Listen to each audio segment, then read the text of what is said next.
একজন ব্যক্তির আয় ৯৫,০০০ টাকা এবং তার ব্যয় ৭৫,০০০ টাকা। যদি তার আয় ১৮% এবং ব্যয় ১২% বৃদ্ধি করা হয়, তাহলে তার সঞ্চয় কত শতাংশ বৃদ্ধি পাবে? 4টে অপশান রয়েছে, কোনটা সঠিক উত্তর জানো?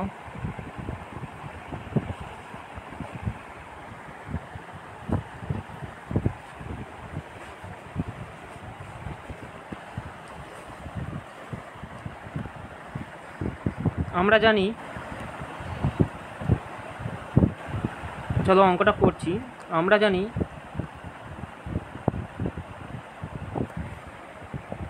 আয় সমান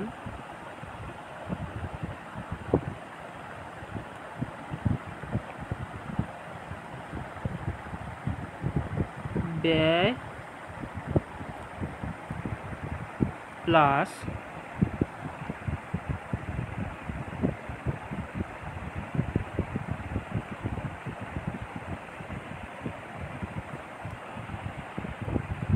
সঞ্চয়, এটা আমরা জানি। তোমরা এটা থেকেই করব।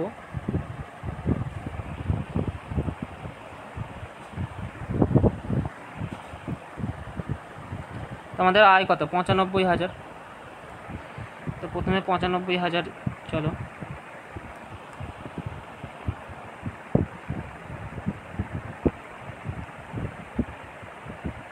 $৯৫,০০০।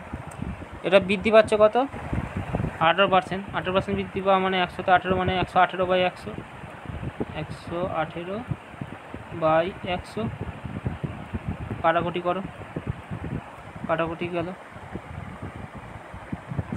এদিকে বলেছে 950। তো আমাদের এটা স্পিডে গুণ করার প্র্যাকটিস করতে হবে। তো 5×8=90, এটা তো শূন্য থাকে 90, আর এদিকে থাকছে কত? 5×8=90, 90 শূন্য, হাতে থেকে 9, 5 আর হচ্ছে 72, মানে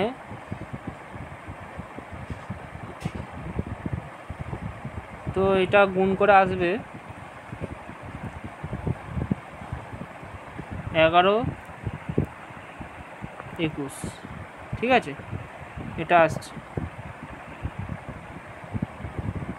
এইটা আসছে। আচ্ছা, এটা 95,০০০ টাকাটা 18% বৃদ্ধি পাচ্ছে। এবার ব্যয় কত বলেছে? ব্যয় বলেছে 12% বৃদ্ধি পাবে। তাহলে ৭৫,০০০-এর উপর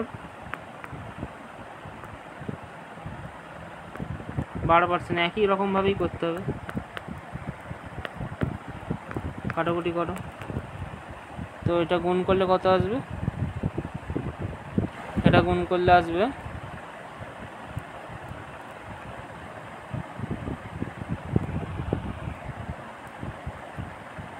৮৪,০০০, ঠিক আছে? এটা গুণ করলে আসবে ৮৪,০০০। তো ৮৪,০০০ হলো আমাদের কি ব্যয় বৃদ্ধি পেয়েছে 12%, আর ৯৫,০০০ আয়টা 18% বৃদ্ধি পেয়েছে, এই দুটো বেরোলো। আচ্ছা, এরপর আমরা কি করব? এরপরে এদের দুজনের ডিফারেন্স কত? এদের দুজনের ডিফারেন্সটাই হবে আমাদের সঞ্চয়। এদের দুজনের ডিফারেন্সটাই আমাদের সঞ্চয় হবে। মাইনাস করলে কত হয়? 2 শূন্য 1, 4×8=12, হাতে থেকে 1, 8×9 দিয়ে 11, মানে 28,100। এটা আমাদের কি বেরোলো? এটা আমাদের মানে 18% আর 12% বৃদ্ধির পরে আমাদের এটা ব্যয় বেরোচ্ছে। কিন্তু আমাদের এখানে ব্যয়টা তখন কত ছিল? 95 আর 75,০০০, 95,০০০ টোটাল হলে 75,০০০। তার মানে আমাদের তখন সঞ্চয়টা কত ছিল? সঞ্চয়টা ছিল আমাদের 20,০০০, তাই তো? তখন আমাদের সঞ্চয় ছিল কত? 20,০০০। আর এখন বেড়ে হয়েছে কত? 200। এখন আমাদের বেড়ে কত হয়েছে? এখন আমাদের বেড়ে হয়েছে 28,100। 20,০০০ আর 28,100,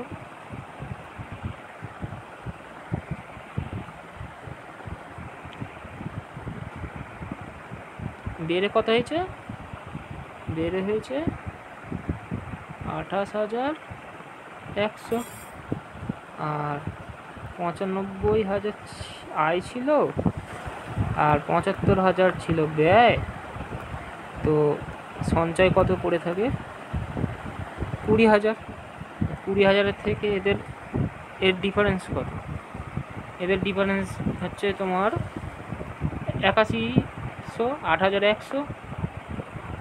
এটাই হচ্ছে আমাদের কত, এটাই আমার বৃদ্ধি পাচ্ছে। কার ওপর বৃদ্ধি পাচ্ছে?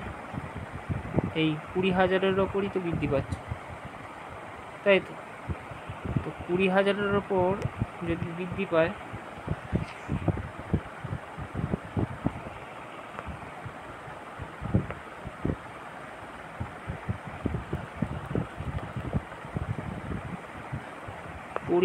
ওপর বৃদ্ধি পাচ্ছে,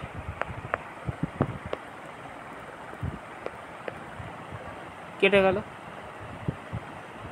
তো এইটা আমার বৃদ্ধি পাচ্ছে, তাই এটাকে আমাকে সলভ করতে হবে। তার নিচে আমি 5 দিয়ে গুণ করলে 10 হয়, আর উপরে 5 দিয়ে গুণ করলে কত হয়? 5, 5 × 40। এটা এসে গেল 5 গুণে 10 মানে কত? একটা পয়েন্ট, 40.5। এটাই আমার উত্তর। তাই অপশান 4 হচ্ছে অ্যান্সার। তো কেমন লাগছে ভিডিওগুলো কমেন্ট বক্সে জানাও।